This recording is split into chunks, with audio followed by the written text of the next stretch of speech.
আমি যখন ঘর থেকে বের হচ্ছি তখন মাথার উপর ভরা জোছনা। এরকম চাঁদের আলোয় মানুষের ছায়া পড়ে, আর মানুষ তাতে বিভ্রান্ত হয়। আমি মোটামুটি বিভ্রান্তের মতো রিকশায় উঠে বসি। বাস স্টেশনে এসে দেখি হাতে জ্বলন্ত মশার কয়েল নিয়ে এক লোক নূরের পেছনে পেছনে হাঁটছে। আমি হাসতে হাসতে জিজ্ঞেস করি, এই আজব লোককে কোত্থেকে জোগাড় করলে? নূর হাসে, যাদের ঘর আছে মশা তাদের কামড়ায়, যাদের ঘর নাই মশা তাদেরকেও কামড়ায়। মশার কাছে মানুষের কোনো বাছবিচার নেই, সবাই সমান।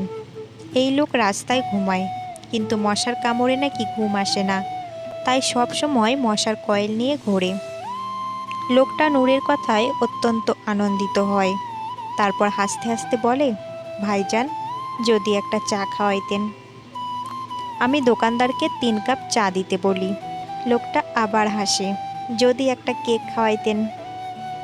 আমি দোকানদারকে বলি, ওনাকে একটা কেক দেন। লোকটা আরও উৎসাহিত হয়ে বলে, যদি একটা কলা খাওয়াইতেন।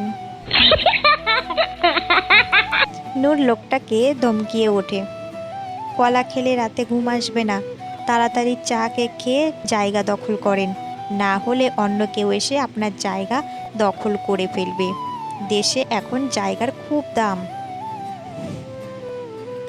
নূর আমার দিকে তাকিয়ে গোপন কোনো আলাপের মতো ফিসফিসিয়ে বলল, ঘটনা কি বলো তো? হঠাৎ বলা নেই কওয়া নেই, টেকনাফ যাওয়ার দরকার হলো কেন?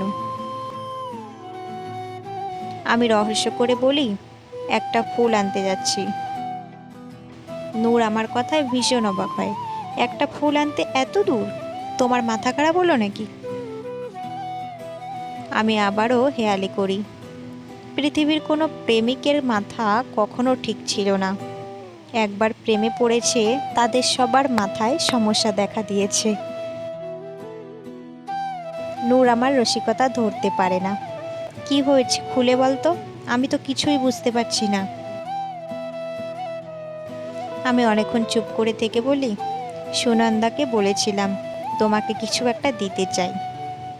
সুনন্দা আমার হাতটা ধরে রেখে বলেছিল, তুমি আমার সাথে আছো এটাই তো আমার সব কিছু, আর কিছু চাই না। আমি অনেক জোরাজুরি করাতে সুনন্দা মুচকি এসে বলল, যে জিনিসটা চাইবো সেটা খুব সহজলভ্য, আবার খুব দুষ্প্রাপ্য। বাংলাদেশের দক্ষিণ পূর্ব দিকে বঙ্গোপসাগরের কোনো এক দ্বীপে একটা ফুল পাওয়া যায়, বছরে একবার ফোটে। সেটা নামে ফুল হলেও দেখতে ফলের মতো, পারলে আমার জন্য সেই ফুল একটা এনে দিও। নূর বিস্ময়ে কথা বলতে পারে না।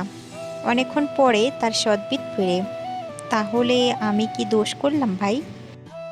আমাকে সাথে নেওয়ার কারণ কি?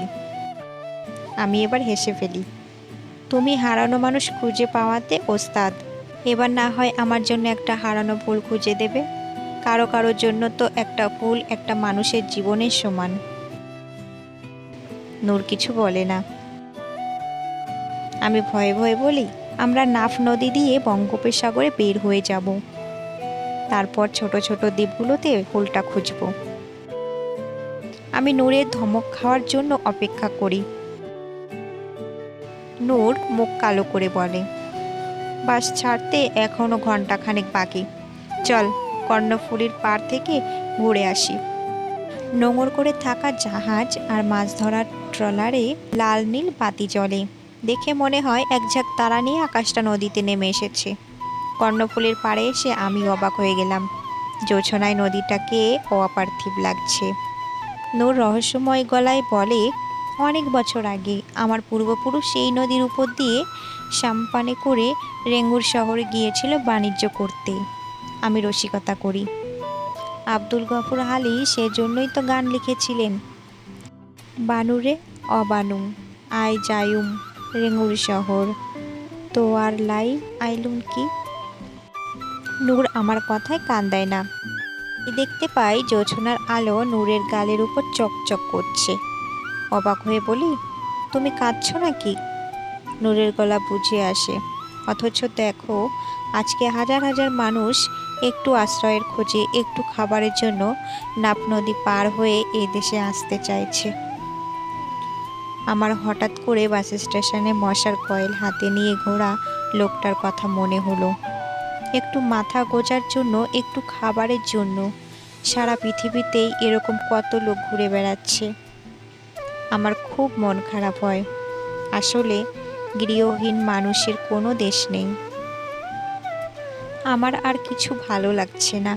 নূরকে বলি, চল বাসায় চলে যাব, কোথাও যেতে ইচ্ছে করছে না। নূর অবাক হয়, ফুল আনতে যাবে না? আমার বিষণ্ণতা কাটে না। আমি যদি ফুল নিয়ে আসার সময় নাফ নদী পার দিয়ে আসা লোকগুলোর সামনে কিংবা মশার কয়েল হাতে নিয়ে ঘুরে বেড়ানো লোকটার সামনে পড়ে যাই, তাহলে লজ্জায় তো আমার মরে যেতে ইচ্ছে করবে। আমি অত্যন্ত ভাগ্যবান যে আমার অন্তত মাথার উপর ছাদ খুঁজে বেড়াতে হচ্ছে না। নূর নাছোড়বান্দা, কিন্তু সুনন্দা রাগ করবে না। আমি হেসে ফেলি। সুনন্দা তো বলেই দিয়েছে, আমি সারা জীবন তার হাত ধরে থাকলে সে তাতেই খুশি, তার আর কিছু চাই না। আমি রিকশায় করে যখন বাসায় ফিরে যাচ্ছি, তখন জ্যোৎস্না আর ঘন হয়ে আসছে। এরকম জ্যোৎস্না খুব প্রিয়। এরকম জ্যোৎস্নায় খুব প্রিয় কারো হাত ধরে সারা রাত দাঁড়িয়ে থাকতে ইচ্ছে করে।